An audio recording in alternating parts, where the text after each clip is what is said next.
عدى تقريبا دقيقتين في الوقت، والايبوكسي هدي كتير، وهنبدا ان احنا نستخدمه. طيب دي نوت بوك، تمام، وانا حطيت عليها الاشكال تخص الكريسماس، وعايز الزق البوليمر كلي. طبعا البوليمر كلي القطعه نفسها اللي هي زي دي كده مثلا، انا دخلتها الفرن تنشف، وبعد ما دخلتها الفرن زي ما احنا عارفين طبعا خطوات خلصناها، وحطيتها على الفويل، وقفلت العلبه كويس، درجه حراره تقريبا 130 135 حسب الفرن بتاعكم، وكتبت الحاجات وظبطتها على الفويل، واخدت نفس المقاسات دي ودخلتها وخرجتها نشفت وتمام. بس هنزلهم من هنا وابدا ان انا افرد الايبوكسي حاجه حاجه، وابدا ان انا احطهم. طيب فخليني اوريكم انزل الحاجات.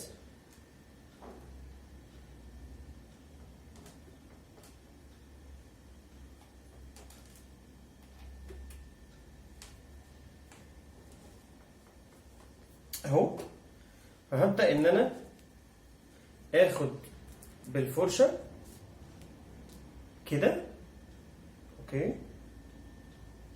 وابدا ان انا ادهن السطح بتاعي بالايبوكسي، تمام. مش هسيب بقى حته عشان خاطر ما يبقاش منظره حته وحته، ادهنه كويس قوي.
دلوقتي خلصنا الوش، حطينا الايبوكسي.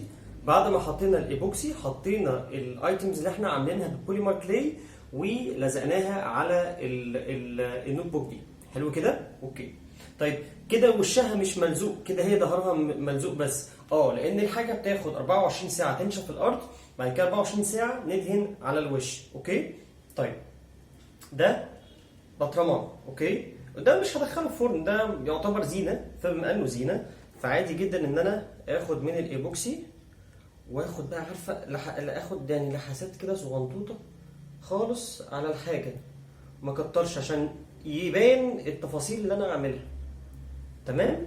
التفاصيل تكون باينه بحيث ان انا يبقى كل حاجه عندي باينه. انا ممكن اشيل الغطا عشان اعرف امسكها كويس، وابدا اخد من الايبوكسي وابدا الفها.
خلصنا. بجد الموضوع كان صعب جدا، وكان خد وقت طويل جدا عشان ادهن الحاجات دي كلها. انا عايز اقول لكم غير الحاجات اللي دهنتها دي، انا لا دهنت رف خشب كبير جدا، بس انا ما عرفتش احطه على الترابيزه عشان ترابيزتي صغيره. والله ده كله ب3 معالق صغيرين ومعلقه ونص من الهاردنر المثبت. تمام. شوف تخيل احنا دهنا حاجات قد ايه؟ تخيل احنا دهنا حاجات قد ايه؟ 3 معالق، 3 ملاعق بس. بس هقول لكم بقى نقطه مهمه جدا. ليه استخدمنا النار؟ في حاجات طلعت في افيق هواء، فبنستخدم النار ونمشيها على الحاجه بحيث ان الفقافيق دي كلها بتروح بتختفي، بس ما تلزق يعني، ما تحطش يعني ما تحطهاش دايركت كده على الحاجه يعني، بس من فوق كده حاجه بسيطه كده هتلاقيها الفرقعه دي بتروح على طول. خصوصا ان احنا مش عاملين حاجات سماكه عاليه، كل ما تبقى السماكه عاليه كل ما بتعمل فقافيق هواء، كل ما يبقاش فيه سماكه كل ما يبقاش فيه فقافيق هواء. احنا كده حطيناهم خلاص وظبطنا كل حاجه. هنسيبهم 24 ساعه الى ان ينشفوا تماما، ينشفوا خالص خالص خالص. بعد ما ينشفوا خالص خالص، الحاجه مثلا زي اللي هو النوت بوك اللي احنا عملناه الاولاني ده خالص، هنسيبه لحد لما ينشفوا بيه. بعد 24 ساعه نقوم ايه دهنينه تاني، عشان خاطر انا دهنت لزقته من تحت، لكن من فوق انا ما دهنتوش. الحاجات دي كنت لازقها من تحت، فالمره دي انا دهنت من فوق. متخيلين؟ والبطرمان احنا عملنا الغطا بتاعه وعملناه هو شخصيا. هتيجي تقول لي ايه ده شكله كان مبكسل خالص، ايه ده بدأ يبقى شفاف. بصوا بيرجع شفاف تاني. انا وانا بدهن لو خدتوا بالكم كان مبكسل، يعني عمال تبقى الحاجه عماله كده شكلها غريب وموج وبتاع، بس بعد ما بتنشف بترجع صافيه تاني جدا. انا عارف ان الفيديو ده احنا خدناه على مرتين، لان الفيديو كان يستحق يتاخد على مرتين. مره كنت بعرفكم عن الخامه وازاي نبدا نشتغل بيها، وحاولنا نشتغل بيها بسرعه قدر المستطاع، بس زي ما شفتوا الحاجات كانت كتير، وانا كنت حبيت ان انا اوريكم التفاصيل بتاعتها والخامات اللي اشتغلنا بيها.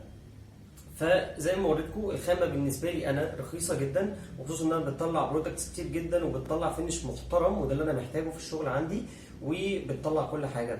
انا الفرشه جربتها في التنر وبالبريل، والى حد ما فكت، وممكن اشتغل بيها مره 2 و3، وانا هثبتها للايبوكسي. يا رب تكون الحلقه عجبتكم، و اشوفكم المره الجايه ان شاء الله باذن الله.